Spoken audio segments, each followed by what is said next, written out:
So it seems like Trump is doing what Trump does, and he's going back and forth yet again, because it just came out that he is giving a pause on the tariffs that he implemented on Mexico until April 2nd. He wrote on his Truth Social, after speaking with President Sheinbaum of Mexico, I have agreed that Mexico will not be required to pay tariffs on anything that falls under the USMCA agreement, which is the CUSMA or the NAFTA agreement. This agreement is until April 2nd, where he will be implementing the reciprocal tariffs worldwide. I did this as an accommodation and out of respect for President Sheinbaum. Our relationship has been a very good one, and we are working hard together on the border, both in terms of stopping illegal aliens from entering the United States and likewise stopping fentanyl. Now, there has been some talk that this was going to happen for Canada as well, and Danielle Smith actually was on Fox Business earlier today where they brought this up. Now, before we get into the clip, I just wanted to quickly touch upon something which came up maybe 2 videos ago, where a lot of people were questioning why I was covering or why was I even showing any Fox News coverage. And I don't know if you've noticed, but I source a lot of different media outlets on this channel, whether it's CPAC, CBC, CTV, even the American stuff, CNN, CNBC. I look at a lot of different media outlets. I think it's the best way to get your information, see what both sides are portraying, pushing out there. So if you have a problem with it, tough luck. I'm going to probably continue doing it. But yeah, this was Danielle Smith on Fox Business. So if you have a problem with Fox saying it's not a real station, Danielle Smith happened to be on it. So the Premier of Alberta, Danielle Smith, joins me now. Madam Premier, you were a big Trump supporter. You went to Mar-a-Lago. You went to the inauguration. Are you still a Trump supporter? I am a supporter of the American people. We have a wonderful relationship with the U.S. We have incredible companies that we have partnership with, and we want to maintain that very strong relationship. I can tell you 25% tariffs have thrown a little bit of a monkey wrench into that relationship. I am hopeful, based on what I've heard from you this morning, that there's going to be a reprieve. But you know what? I've been watching X and Truth Social every 2 hours, and it seems that the story changes every 2 hours. But I think what we are seeing is job losses in the United States, a market in a little bit of disarray and chaos. And I think the American people are beginning to understand that a tariff war with Canada, the juice isn't worth the squeeze. It actually causes more pain than benefit. So let's get back to having that tariff-free relationship as soon as possible. There is an expectation of an announcement coming this afternoon. Full USMCA reprieve may come this afternoon. That's why our stock market here in America has come back quite a bit now. Now, we do know that Trump and Trudeau had a conversation yesterday, and we got a little bit more clarification from Trudeau when he was making an announcement that the language in the conversation was a little bit more colorful, and apparently there was some profanity that happened. Good morning, Prime Minister. Good morning, Gavin. I'd like to hear more about that phone call with the president yesterday. I wonder if you can describe the tone, the tenor, the scope. I understand some profanity emerged in that call. Maybe you can explain the context in which that happened. Can you give us some color on that phone? I can confirm that it was a colorful call. And it was also a very substantive call. We talked about a range of issues. Of course, primarily the trade war that they have chosen to unjustly launch on Canada. But there is also a recognition that our two countries are deeply interwoven, not just in our economy, but in our people-to-people ties and our history. And we should be able to continue to do big things together as we have over many years in the past, first and foremost by negotiating and signing an extraordinarily successful USMCA CUSMA deal. But that there's more to do, and we committed to continue to work together constructively. I want to maybe come back to that again. Certainly someone on the other side thought it important enough to note that profanity, that it was a heated exchange, to tell a reporter at the Wall Street Journal, and we're in the business, we know these things don't get out there by accident. There was a purpose, I assume, that the American side had. So can we get a sense of where did it become heated? Is it he doesn't accept the facts of the case? Tell us what's going on here. I'm not going to get into it in details, but there were different sections of the conversation in which different approaches and tones. So, I mean, after hearing that, I kind of get a better picture of the relationship between Trump and Trudeau, especially as Trudeau is going to be stepping out soon. Who knows? Trump might decide to just be petty, not give us that reprieve until April 2nd. Maybe he'll just stick with the auto parts carve out that he's already given. But hopefully later on today, we will find out more information.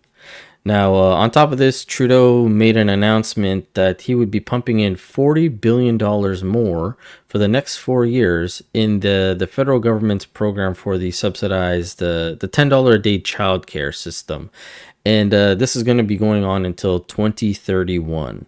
And during this announcement, he also kind of broke down, got emotional. Just take a look.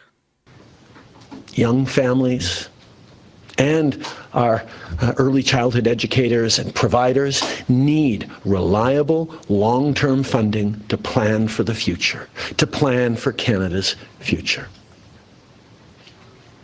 On a personal level, I've made sure that every single day in this office, I put Canadians first, that I have people's backs.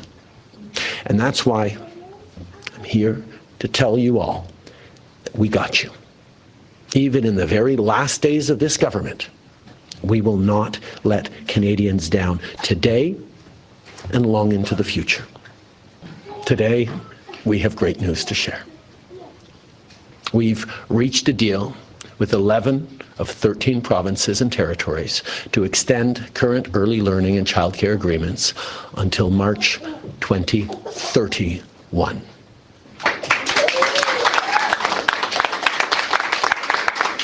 And not only are we extending current agreements, we're also increasing the funding that these agreements provide by 3% per year to help provinces and territories deal with costs that we know will rise over the coming years. Now, how Trudeau was able to promise $40 billion extra when we just had a $62 billion deficit overspend, the numbers just don't make any sense. But this guy is quite the actor. The way he had those eyes well up and then disappear right after, not a teardrop run down his face, I gotta give it to him. Top-notch acting. Now, one other clip that I do want to play from this press conference is about him when he's going to be leaving, the transfer of the leadership, how long this might take, and he alluded to it maybe taking up to an extra week. Take a look. There's uncertainty in the situation, not just from what's going on in the White House, but also in Canada with your expected departure, possibly days away, and also pending an election. Are you worried about that having an impact on Canada's ability to continue negotiating with the United States? And are you considering playing some kind of caretaker role up to and including staying on as a caretaker PM for a bit? No, I will not be. That I look forward to a transition to my duly elected successor in the coming days or week. Now, hopefully it doesn't actually take longer than that. But I will say this has been the clearest response that Trudeau has given to this question. I do know that there's a time frame for the transfer of power, and maybe there needs to be a new cabinet shuffle or cabinet made, all that kind of stuff. But Trudeau wasn't the only one making a big announcement, as Anand also made an announcement about the Interprovincial Trading System. Take a look. While Canadians ride this emotional roller coaster of tariff terms that seem to keep changing, Ottawa is looking for ways to boost our economy within our borders. On Wednesday, the federal government and the provinces set a new deadline to implement a Canada-wide credential recognition program. Officials say this move marks a key step in making it easier for Canadians to do business with each other. Anita Anand, the Federal Minister of Transport and Internal Trade, is back in our studio. Good morning and welcome. Great to be here with you, Emery. Well, welcome back to the studio. Welcome back to Running for Politics whenever the election comes. Listen, Feb 5th, you were asked if you could make moves on interprovincial trade barriers within 30 days, which would bring us to where the tariff deadline was. Yesterday, we learned that you guys have signed this new deadline, June the 1st, for this credential program. In the next 3 months, what are the barriers that still need to be dissolved? Well, you're right. We're within our 30-day time period that we set, but let's just take a step back and think about the constitutional structure of our country. the Constitution gives the provinces and territories the ability to develop their local economies. And what that means is that there are differing rules in each province and territory for labor to move and for goods to be transported across borders. And so what this agreement does with the provinces is say, we're breaking down those barriers to trade.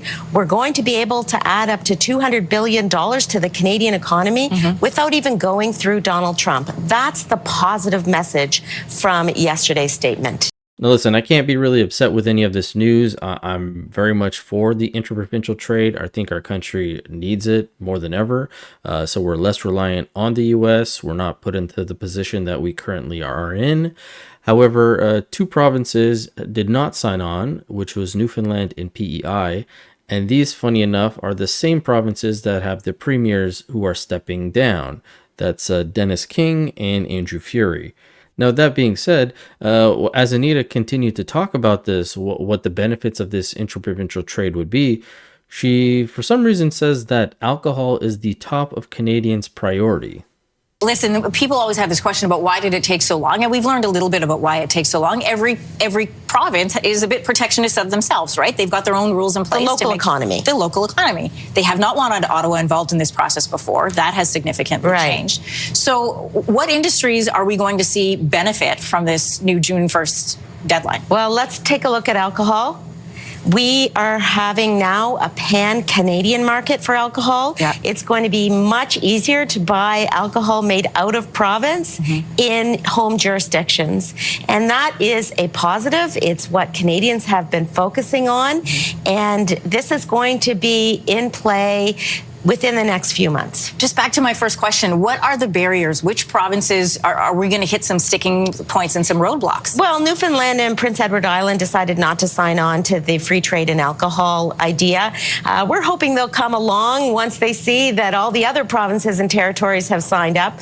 We're looking for more free movement of goods across sectors, not only alcohol, and on the labor side, making it easier so that you don't have to reapply for your credentials and your permits if you simply want to move provinces, join your family, or follow demand.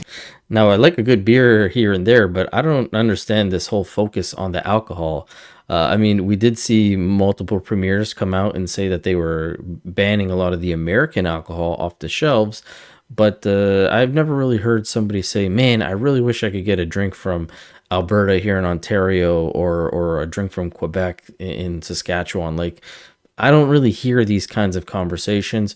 Maybe I'm not in that circle, but I do like the new change in terms of when you're moving provinces, you get to carry your credentials. I myself am a registered massage therapist, and having it in Ontario, I can't really transfer it to, say, BC, because if I did, I'd need to then take another sort of equivalency test to show that my skills that I learned in Ontario match somehow the skills that BC have, even though it would be the same curriculum. So allowing to transfer your credentials, your degrees, whatever like that, over to another place, I'm all for that. But as the interview continued, now they were questioning her on her coming back into the election cycle, because if you don't remember, Anita Anand said that she would not be running, but now that the polls are looking pretty good, she's back in the race. So take a listen to this. Okay, I want to talk about your work. There's been a lot of change for the Liberals in the last few weeks. We have seen that they have caught up in their numbers in terms of polling. You've announced that you are coming back to run in this next federal election. So we have this large amount of change that's happening. You said when you decided to come back that now was the time to fight for Canada and that you wanted to serve your country. But why wasn't a month ago the time to stand up and to fight for your country? So when I made that decision, Donald Trump had not been inaugurated. The tariff we knew the tariffs were coming of 25% was not in place in a visceral way. And we also did not see the movement on internal barriers to trade, which I've been actively leading. So all of those leadership roles on the Canada-US front and on the internal barriers to trade front are ones that I found myself integrally involved in.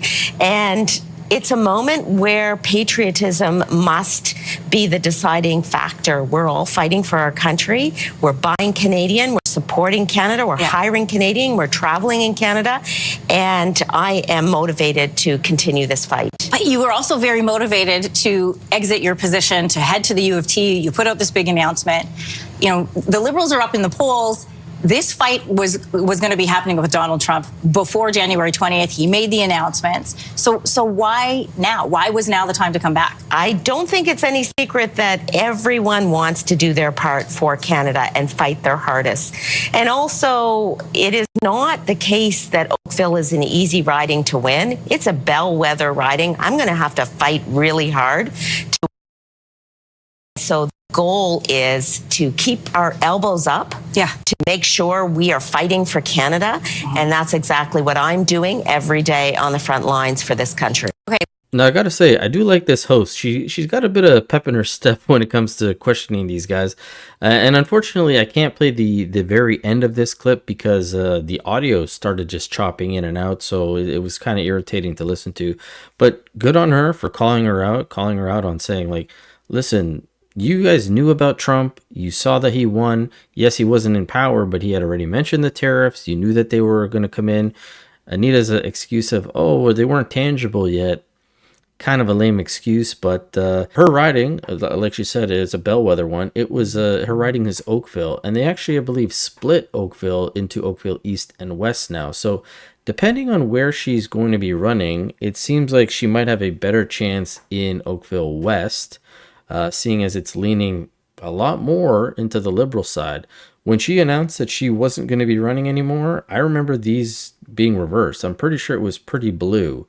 Oakville East is still somewhat of a toss-up, it looks like. Currently, it's pretty close, but they're leaning more towards Liberal.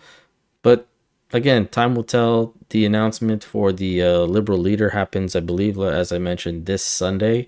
And going on from there, we will see. But that's it for now. Just a little quick update. Hopefully we get some more news on this tariff situation if we do get a reprieve. But as always, I'd love to hear from you guys. So let me know in the comment section below what you think about all this. And as always, I will catch you guys on the next one. Thanks so much.